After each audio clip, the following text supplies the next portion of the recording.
over the last year, I think it's fair to say that something quite unusual has started happening, not just in publishing, but across science, technology, and infrastructure. Now, machines are no longer just helping humans to think, they're actually beginning to generate knowledge themselves. And when that happens, the industries built on knowledge, like our one, start to change dramatically. So today, I want to zoom out from the normal AI debate that we've been having really for the last 2 or 3 years, and I want to look at a bigger question. Not will AI affect publishing, but how will publishing thrive in an AI-native world? And before I get going, we've got half an hour together now, I'm just going to do a quick introduction. My name's Georgia Kirke. I run a company called Right Business Results, and we merge human-centred services to publishers and authors with technology-based services. So we sit on both sides of the equation. I've worked on about 400, or rather the team has worked on about 400 non-fiction books. We do focus on non-fiction. And some of that's delivered by software, and some of those are created with this human-first consultancy. I've been doing this for the last 10 years. What this means is that I spent a lot of time in the messy middle. You know, the chaos of ideation when it first starts to happen, the confusion over drafting a winning agent proposal, the creativity that goes into drafting, and then the minute finesse and attention to detail that goes into every part of the production that follows. And something's become very clear over my decade in non-fiction publishing, and it's that publishing, when it does struggle, it's not exactly because we have a shortage of ideas, right? We have an abundance of ideas. It struggles because many ideas seem to arrive underdeveloped. And that observation eventually led me to build pub text systems. So 3 years ago I started building my first piece of software, CleoBooks, to help with some of this chaos, to bring a little bit of order and stability to that, supporting all of the different publishing functions that go on to take place. But before we get there and start talking about such technologies, we need to zoom out even more. Now, it's fair to say, I would argue the next technological era is not already beginning, it's already begun. And you know, we've been seeing shifts in huge leaps in human capabilities with technology now for ages. I mean, we've had the Industrial Revolution, we've had electricity, we've had the internet and everything in between. So throughout history, civilization has always been sort of shaped by various technologies. But today we're entering a very different shift, and while each one of these previous ones has dramatically expanded what humanity can achieve, the one that we're in right now is very, very different, because it's based on 4 different forces converging all at once. We've got AI, we've got robotics, we've got computation, and we've got automation.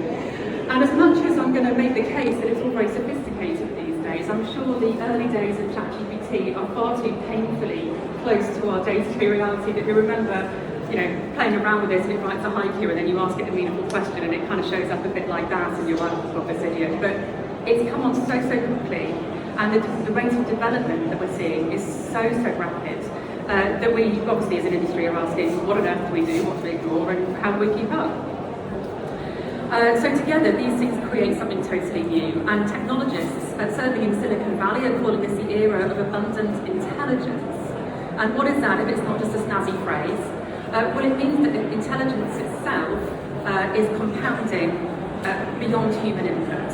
And so intelligence itself, knowledge itself, is becoming abundant all around us. It's no longer confined to demographics and how lucky we were when we were born that we get access to certain levels of education, like it used to. It's now very, very available, which is very interesting. And this isn't theoretical. We now have robots rebuilding coral reefs. AI has discovered a new antibiotic in several days, not so long ago, rather than the years that it would take the best human scientists in the world. Robots are now building homes in under 24 hours. And in one of my Silicon Valley networks, I know the founder who's heading one of these projects up. His moonshot is to provide homes for 7 million homeless people by the year 2030. 7 million homeless people in houses in less than 4 years. Doesn't seem possible, and yet he's already doing it. AI is also starting to generate tissue for organ donation. I don't know, without going too heavy too early on, who in this room may have lost somebody they care about, where that technology would have been life-changing, life-preserving. And it's also partially restored sight to blind patients. So we can't keep saying AI is bad, and I don't think we are. I think this year in particular, the talks I've heard so far, we're only on day one of the tech stage at 2026 London Book Fair, and I'm hearing the most consensus over AI I've ever heard, but there's still so much more to discover. So not only is intelligence becoming readily available, but it's also becoming massively scalable. And this, something strikes me about this. The AI race, it's not a software race, like it may have been a couple of years ago, or even 1 year ago. It's actually an infrastructure race, because we have a bigger problem than the rapid development of a lot of AI tools in our creative works. Our biggest problem as a planet using AI is actually, what about the infrastructure that powers this innovation? Who's going to get left behind, not on an individual level, but who is it that's going to own the very infrastructure that we're basing our companies' investments in and our own time and building our own careers around? It's not just our future. What about jobs and it's the future of our children and grandchildren. There's only a very small number of people doing this, and Elon Musk's latest project he announced a couple of years ago is actually about orbital data centers. So it's thought that by 2035, that's less than a decade, that's just 9 years away, that AI could require as much power as a quarter of the US electricity grid. We're already building the data centers under oceans to keep them cool because we don't have enough power. But they're taking it into space because we can't do that without creating a fresh problem around the contribution to global warming. So they're off into space. We already know we're colonizing Mars, okay? So this is interesting because there are a very small number of people at the moment to us. Everybody's rushing to find out what can we leverage in our companies, how can we improve publishing and not harm it, how do we employ AI without negating the very ethos of what makes publishing publishing. But actually, we need to look further afield to get the answers. So it's fair to say we're leaving the industrial age. I mean, we've left. That bit's kind of in the past. Right now, we're in this new age. And this is interesting. Factory scale labour and machine scale manufacturing, and all of that physical stuff is in like the last 150 years. But where we're going now is very much intangible. It's almost invisible. So modern technology is really, it's not just creating an abundance of intelligence, but the sustainability of that abundance of intelligence. This is a scale that we find hard to conceptualise. Now we can already see this happening around us. If we bring this back down a little bit to earth, quite literally, we can already see that AI is now generating knowledge, not just text. That was our worry, wasn't it, in the first place? It was generating text. But it's now generating knowledge itself. I'm going to read directly off my notes for this because I can't remember these numbers, but for decades up until now, scientists have discovered about 170,000 protein structures. Well, there's a recent claim that says an AI system has recently predicted more than 200 million. It's a 1,000-fold expansion of biological knowledge. Discovery itself is becoming computational. We can also see that AI is performing systematically. So we used to ask it questions, but now it's actually doing things. It's moved from being a sort of assistant, or like the equivalent of an intern. I had somebody describe it as, no offence to interns, but we are moving from assistants to actually full-on execution, and we don't need to be there overseeing it a lot of the time. So we know that AI can now research, analyse and organise and draft a lot of information. We know that agents can perform multi-step tasks and they can be left managing entire departments without any human oversight. Claude Cowork is a very recent example of this. It's already in the mainstream, and in fact, the founder of Anthropic, which the company that's developed Claude, recently said himself he isn't convinced it's not conscious. The person who made it. And robotic systems to learning physical workflows just by observation. And we can also see something else happening, bringing this even closer to home in publishing, is creating entirely new media. What's that? We wouldn't have seen that 5 years ago. You know, and yet we're seeing things like this in our marketing. We're seeing entire AI-generated worlds. We are seeing personalised entertainment and interactive and immersive content at almost every level. And here's the thing, the production of that content is completely infinite and the production costs almost nothing. So AI is also creating completely new media ecosystems. So we're entering an acceleration phase, and this is, it feels that way, doesn't it? And that's because we are. Everything right now is compounding, and so I'm going to argue the real challenge isn't AI replacing people, it's that AI is making the people who are using it 3 to 10 times more productive than the people who aren't, and that's creating big productivity gaps and capability gaps across all of our organisations. Because we've got these 3 shifts happening all at once. We've got the massive growth in AI capability, we've got the automation of all of the knowledge work, and we've got these explosive individual as well as team-based and company-wide productivity gains.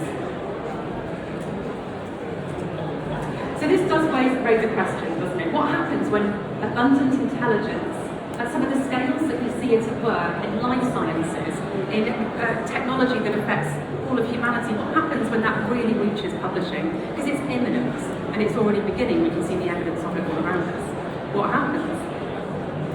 So I don't think the question is, will I affect publishing? We know it already is affecting publishing.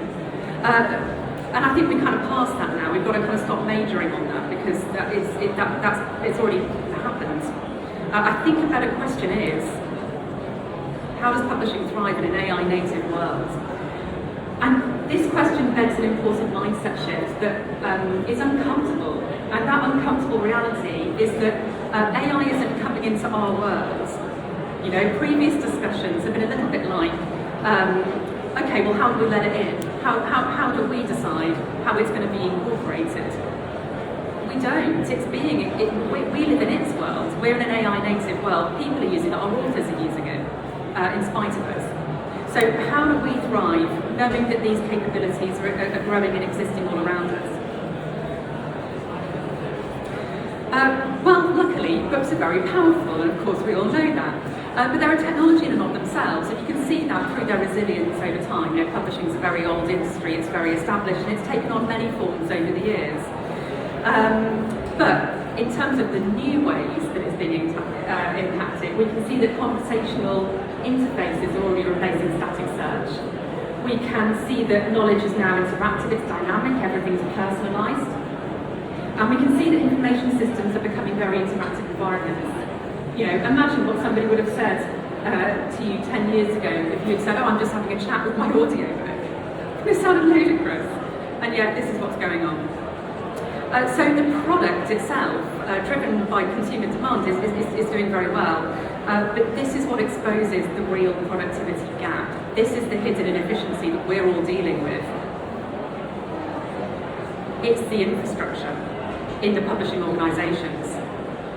Editorial teams spending huge amounts of time filtering submissions, proposals from authors arriving strategically underdeveloped because they don't know how, they don't know how the industry works. They may not know how to put a commercial proposal together. They don't know how to structure a manuscript. They are owners of their knowledge, their intellect. They're not automatically writers. And I'm speaking from a non-fiction perspective. I know that the fiction lovers among us will, that's a different view. There's a writing craft involved. But not all non-fiction authors have that writing craft. Their knowledge is something different. They want to apply that to the format of the book. So publishing doesn't have a content problem. Of course, there's going to be a lot more content flooding the world and that kind of thing, and some of it will be brilliant and some of it will be highly questionable. Some of it should never see the light of day. But we don't really have a content problem per se. We've got a quality problem. Because we've got thousands of ideas that somebody has to sift through to generate just a few hundred, or to discover just a few hundred good proposals that might turn into a few dozen really brilliant manuscripts, of which a few will get out there. And solving that hidden inefficiency is my mission, that's my aim. But what we're seeing, and this is actually reflected in some of the trends that we saw Deanna talking about this morning, is that we're seeing publishing moving upstream, because there's been a lot of technology in publishing beyond manufacturing, right? You know, particularly in marketing. Marketing departments have been very early adopters of the latest tech.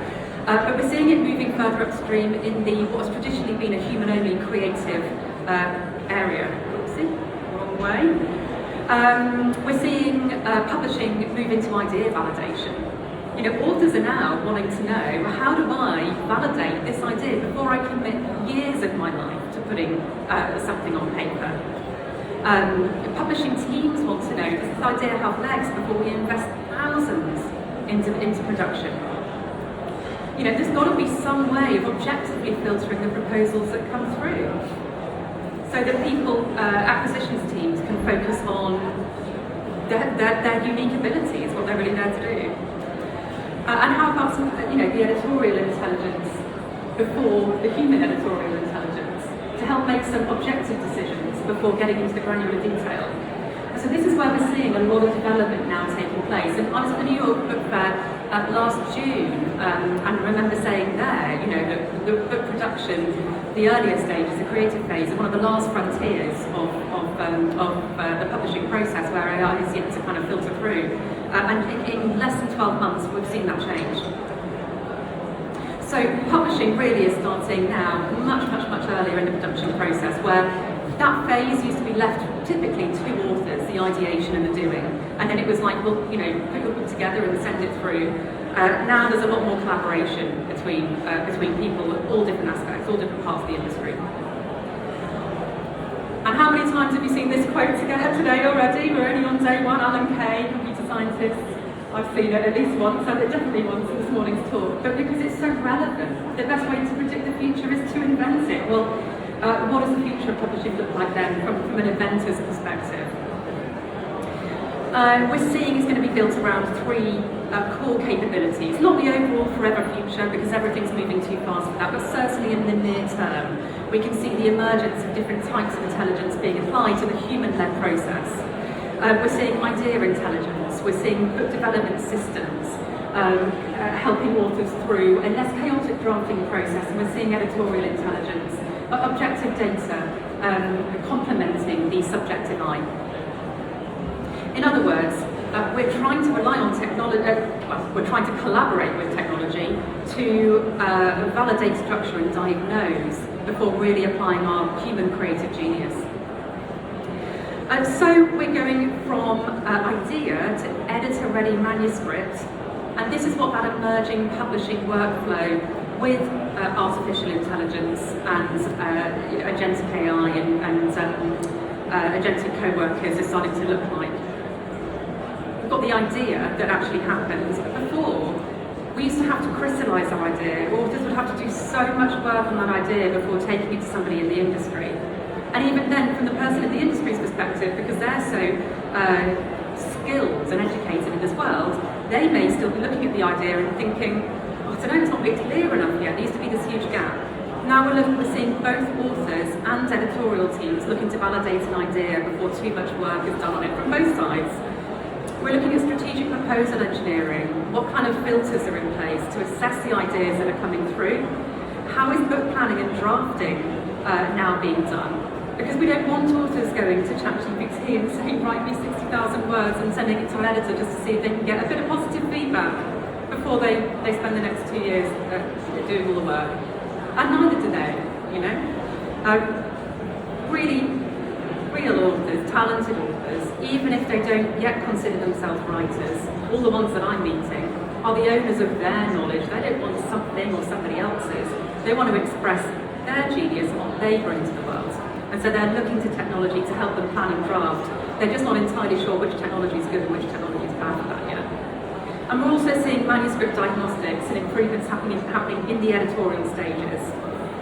And these don't replace the developmental edit, but we're seeing editors look to very quickly be able to assess a manuscript so that they know this needs to be pushed back to this author for a bit more work around this, and this, because they're inundated.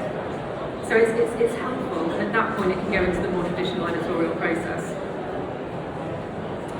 So I'm not thinking of of these tools as author software. I think historically they mostly have been, but this is publishing infrastructure now. This is, for a lot of organisations, for the publishers in the room, if you're considering or you're already undergoing some significant infrastructure changes, then you're bound to be asking the question of, how early on do we introduce this type of technology, and what role does the artificial side of the intelligence really play? And my argument is it shouldn't be in the content creation. We shouldn't be getting these things to generate our content. We don't need to. We've got brains, and that's what we all, we can produce our own. We need the systems to be helping us to filter and to challenge and to improve.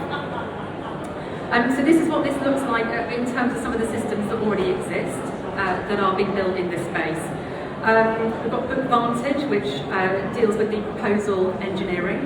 ClioBooks is a tool that helps with planning and drafting. It takes the author's inputs around their reader avatar, around their topics, the goal of the book, the outcome of the book, why they're putting this book together. Again, this is speaking to non-fiction on this side at the moment. This type of thing hasn't yet been, it's not quite there for the fiction space. Probably because non-fiction is a little more formulaic, but we're seeing that they need help with that initial, not ideation itself, but giving shape to the ideas they already have. What's the ideal structure for this book? Is it a story-based book? Is it a fable? Does it have a classic panoramic structure? Is it more educational? Is it more motivational? So the technology can help answer those questions, and they put their content into that structure. We've got Manumetric, which provides editorial diagnostics. When is the manuscript editor ready? What if you can kind of rank that? What if there were content pillars? The appropriateness of the content for the intended audience. What if that could be scored? Well, it can. What about the development of the information that's being shared? What about the quality of the reader journey? Because books are so shared by word of mouth, no matter what genre they are. But the important thing is, no system can replace the editorial judgment. We've done this in an all-human world, and we've started to seek things that can help us, and now the technology's here and it's doing it. No one wants to live in an all-tech world. No one's adopting tech where there's no human input, as far as I know. We may as well all just move to Mars with Elon and just get out of here. No one's doing that. No one wants tech only. We want the combination. We want the best of both. So it's very important that the systems that we're adopting are not replacing editorial judgment, but they're helping it. That they're strengthening work before it reaches our desks.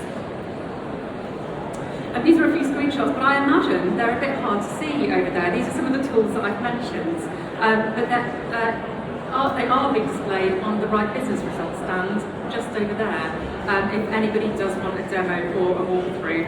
But it's just to show that diagnostics and criteria can be applied to books at scale before they reach the subjective process. One of Clio's traits is that after it's helped the planning, in order to get the first draft out of an author's head and into a draft document, what if they're not a very good writer?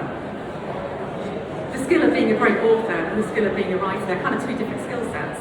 So what if it's easier for them to speak? What if they're a speaker like me and they just want to kind of get their ideas out? Well, the AI will write it up. It doesn't make any words up for them, it types up what they're saying.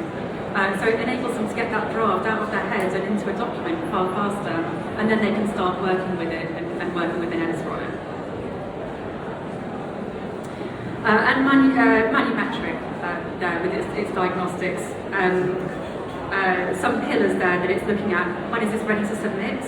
Well, when you've got purpose clarity, when you've got reader alignment, when you've got structural logic, when you can provide depth and back up any anecdotal claims with some kind of data. If it's non-fiction, what about tone consistency? Examples that you're providing. So it's not just one voice and one person's opinion, but it's something that you can see is rooted. There's a core argument, there's a thesis. It's rooted in some kind of accepted reality in its niche. What about its commercial readiness? It's great that somebody's got some expertise, but does it all belong in a book? If there's no market for people to want to buy it and read it. So it's important these strategic questions are answered. These aren't author tools or editorial tools, they're thinking tools that people at all different stages of the publishing journey can apply and use. And quite simply, really, it's just about having stronger inputs to create better books for all of us. Stronger proposals, clearer positioning, less time spent filtering and more time spent on the work we all love and are uniquely talented in being able to do. Better structured manuscripts, aligned book architecture, diagnostics editors can rely on that creates some kind of standardisation, stronger submissions. But the judgment does remain the differentiator, and it's really important that we keep that there. Technology enables informed decisions, it enables some objectivity, does not take the place of human decision making. And I think that's where the barrier to how far we let it in. If we're still in a position to make that decision, has to go.